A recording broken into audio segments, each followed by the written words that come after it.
ನೋಡಿ, ಅದು ಬಿಡದಿ ವಿಚಾರದಲ್ಲಿ ಈಗ ಕುಮಾರಸ್ವಾಮಿ ಅವರು ಅಧಿಕಾರದಲ್ಲಿದ್ದಾಗ ಇದು ಬಿಡದಿ ಟೌನ್ಶಿಪ್ ಪ್ರಾರಂಭ ಆಗಿದೆ ಅವರಿಂದ.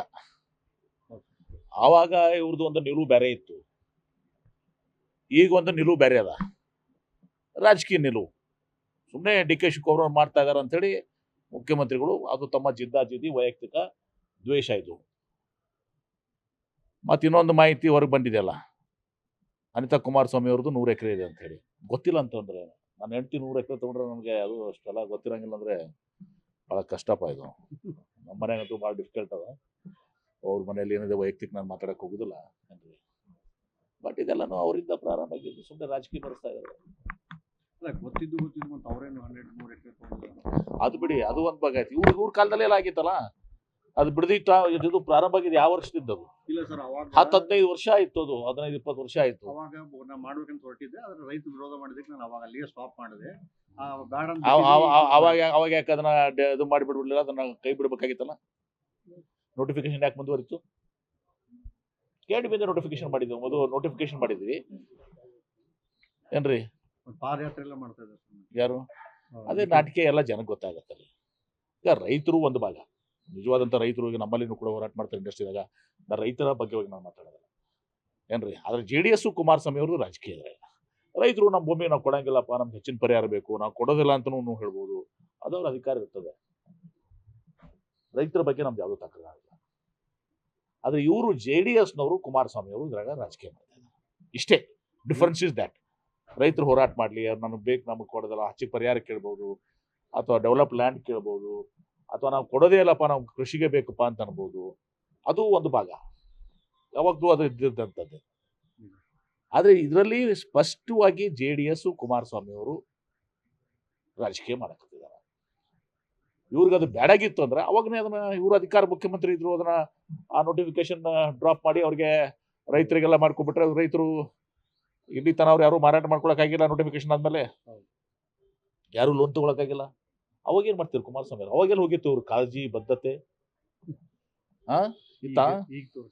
ಈಗ ಕಾಳಜಿ ಬದ್ಧತೆ. ಅದ್ರಾಗ ವಿಶೇಷವಾಗಿ DK ಶಿವಕುಮಾರ್ ಅವರು ಮುಖ್ಯಮಂತ್ರಿ ಆದ್ಮೇಲೆ ಇವರಿಗೆ ಸ್ವಲ್ಪ ಹೆಚ್ಚಿಗೆ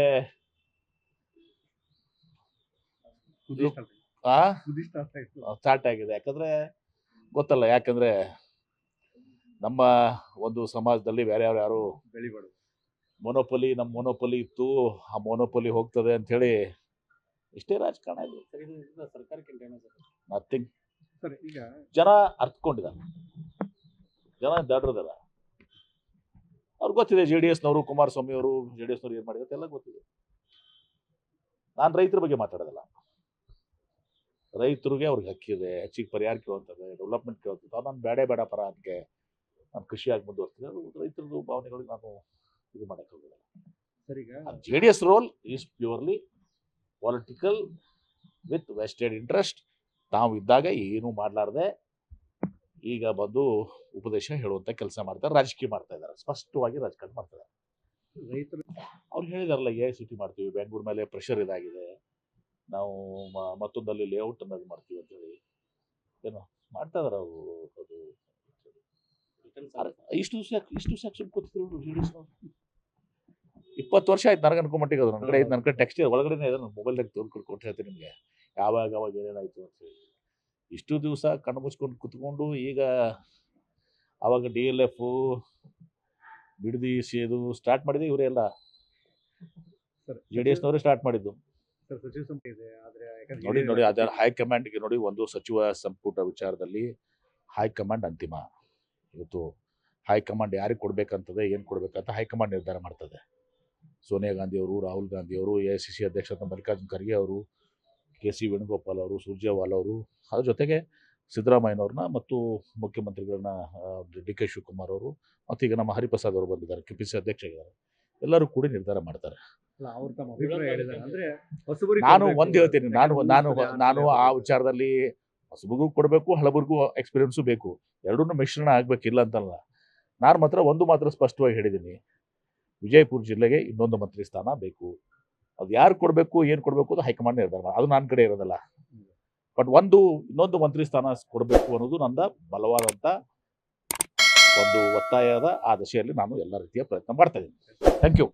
ಲೇಟೆಸ್ಟ್ ಹಾಗೂ ಇಂಟ್ರೆಸ್ಟಿಂಗ್ ಸುದ್ದಿಗಳಿಗಾಗಿ ಬಾಸ್ ಟಿವಿ ಕನ್ನಡ ಚಾನೆಲ್ನ ಸಬ್ಸ್ಕ್ರೈಬ್ ಮಾಡಿ. ಹಾಗೆಯೇ ಬೆಲ್ ಐಕಾನ್ ಪ್ರೆಸ್ ಮಾಡಿ. ಇದರ ಜೊತೆಗೆ ಫೇಸ್ಬುಕ್, ಇನ್ಸ್ಟಾಗ್ರಾಮ್, ಎಕ್ಸ್ನಲ್ಲೂ ಮಿಸ್ ಮಾಡದೆ ಫಾಲೋ ಮಾಡಿ.